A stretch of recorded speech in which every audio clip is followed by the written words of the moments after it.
everyone. It is a great honor and privilege to share with you this morning my experience, my IELTS journey. And just like what Ian said, I was one of the recipients of the IELTS Prize 2015. Back in 2015, I won 140,000 pesos that was paid directly to my tuition fee in Bangor University.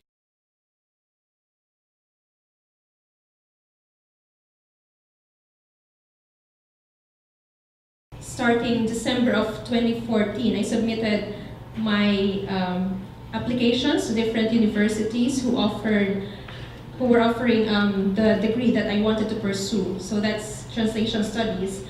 And upon receiving the confirmation from Bangor that I got a place with them on conditional offer, and one of the conditions was to have an IELTS score. So that's the time that I said, okay, I think it's time for me to face what this IELTS is. And that's the only time that I got into research, what is this IELTS thing and how do I go about it. At that time, I was working in Ortigas area. I think you're all familiar that the Office of the British Council is also in Ortigas. So it was really convenient for me to drop by at the office, and even on Saturdays, I had the luxury of time to go through their materials. And also, I took into consideration that I was going to the UK, and I think if I had any questions about British culture or anything about Britain, I was quite confident that they would be able to supply answers for any inquiries that I had. So that's why I decided to take the IELTS with them. And they proved to me that I had made the right choice because the staff was really friendly. Everyone was accommodating and helpful, and they were able to answer all my questions. And like what Ian said, they also had like different classes wherein you get tests like proper on different skills for the IELTS. So that's what I did as well. During the times that I was preparing for the IELTS, I tried to work within the limited time just to practice myself on how it would be on the actual test. Let me just share with you as well why I decided to study abroad. I think there are a lot of you who are also wanting to pursue further studies abroad, and we might have similar or different reasons, but let me share with you my top 3 reasons. First one is because the degree that I wanted to pursue for my master's was not, and I think it is still not offered here in the country. And so that's when I started to look at different countries offering translation studies. And I said, if I'm going to focus on English as my target language, then I need to go to an English-speaking country. And yeah, that's when I started to look into different universities, especially in the UK. The second reason for my going abroad was because I wanted to meet and to learn from native speakers of the European languages that I was working with. So before going to the UK, I had already worked with different translations using, like what I said, English and French and Spanish. So from French and Spanish into English and vice versa. So I said, okay, I think I need to get in touch and really try to get to know these people, get to know their culture, because translation is more than just saying words into another language. It is really knowing what the text, the source wanted to say and convey, and then it's the meaning that you transfer. It's not the words. And there's no other way for you to know it but to really understand them, meet them, know their culture, know their way of living. So I said, okay, I need to be more exposed to them. I need to meet native speakers. I decided to pursue my master's abroad because I believe that obtaining a UK degree will really say a lot about you. Yes? Yes or no? Yes, definitely. Or in any other English-speaking country. Um,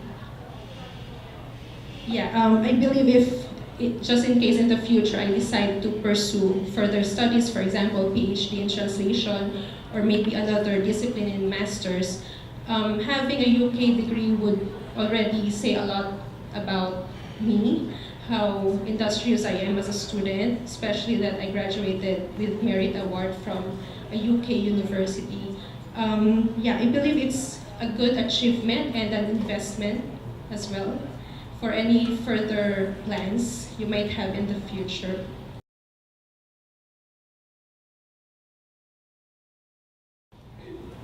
But of course, it's not all feeling good and everything going so smoothly. I also had fears and apprehensions and misconceptions. So I'm going to give you three aspects. So first of all, I was a bit apprehensive in terms of intellect or academically or intellectually because I was thinking if I would be able to sort of makisabay. Kaya ko bang makisabay sa mga Europeans? Do I have what it takes to excel alongside European natives? Well, it proved to be a misconception because I graduated with Merit Award and even with our classes, I did well. So it was just a misconception. So sometimes you have fears and misconceptions about yourself, but once you try to do that thing, you will surprise yourself. Oh, okay, I'm good at this pala. Diba? Sometimes it just takes courage for you to try it, and then you end up enjoying it. Second, socially, I was thinking that I would not be able to build up friendships. You know how we here in the Philippines, it's so easy for us to build friendships with our classmates, especially when we have classes with them from Monday to Friday. It's so easy to build friendships and then later on to still get in touch with each other. And I was thinking, we would be students from different countries all over the world. Would I have a friend? Of course, we're human beings. Even if we're going there to study, we still need to socialize. And again, that was a misconception because I ended up building friends. They're really good people, both locals and also international students. And I graduated last year. Some of them are still finishing their undergraduate degrees and they're graduating this July and they would love for me to come to their graduation. So that's exciting. And lastly, of course, financially, I was thinking, okay, with the Merit Scholarship from Bangor University and also the IELTS prize, there's still a huge amount of money, not to mention the cost of living, my airfare, everyday expenses. I was thinking, do I have what it takes? Maybe in the middle of my studies there, I would lack what I need, but that didn't happen. What happened was, so I was able to pay my tuition, even my whole accommodation, and I was surprised that even as a master's student, I was entitled to student discounts. And not just for transportation in the train or in the buses, there were also student discounts even for shops. You just need to present your student ID card. They wouldn't tell you, hey, you're a master's student. It doesn't matter. Yeah, and also, that's the first thing. And the second thing was, as a student, I was allowed to work part-time for maximum of 20 hours.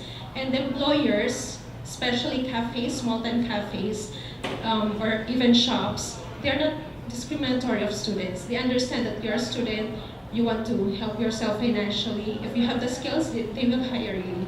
So in my case, I worked at a local cafe, which was a good thing because I learned how to prepare their food. I learned the British way. Of course, it's a different way of washing dishes, of cleaning, everything. Because working in the cafe involved working at the till or cashier. In the UK, they call it the till, and bossing or cleaning the tables, taking orders, serving food. I cooked, I baked, I washed the dishes, and it was fun. And yeah, it's really a good way of getting to know the British people. IELTS journey starts from registration, or maybe from getting to know what IELTS is, listening to talks like this one, and of course making up your mind if you're ready to register or not. So registration, I took up academic module because I was going to the UK for studies. Like what I said already, the staff at the British Council was very accommodating, they were helpful, they were friendly. You can ask them about anything and they would be more than happy to assist you. For the preparation, I was very thankful that the office was open on Saturdays, because that's a time that I just spent my day in their facility and borrowing books, cassette tapes, and just doing my own self-study. Yeah, they have everything that you need to prepare for the test. Test scheduling. So what test scheduling, I considered when the university required for me to submit my results, and then knowing that, if I remember it correctly, it took 15 or 14 calendar days from the time of the test to get the result, and from those time frames, I decided, okay, I need to have taken the test by this specific date, and then I believe they post it, the test dates, they post it on the website. They let you know if it's still open or if it's already filled out. So my advice would be for you to determine immediately, as soon as possible, when you need to have the IELTS result to be submitted to your employer or to your university, and then consider when to take the test. Once you have determined the test date, your test date, make sure that you book immediately so that you won't have the problem of taking it at a later date, and maybe you would lack some time to prepare or to submit it to the university or to your employer. I was waiting for the results of my IELTS. There's nothing I could do for the IELTS, so what I decided to do was to arrange the other requirements of the university, most especially the finances. So I had to look for where else can I get funding, that kind of thing. But anyway, yeah, so it only, if I remember it correctly, it took 14 or 15 calendar days. And then claiming my test result was really easy. I decided to pick it up from the office. I didn't want it to be delivered just because it was easy for me to drop by. And anyway, it's always good to see the staff, because like what I said, they're really friendly, and yeah, they would know your situation. They're there to help.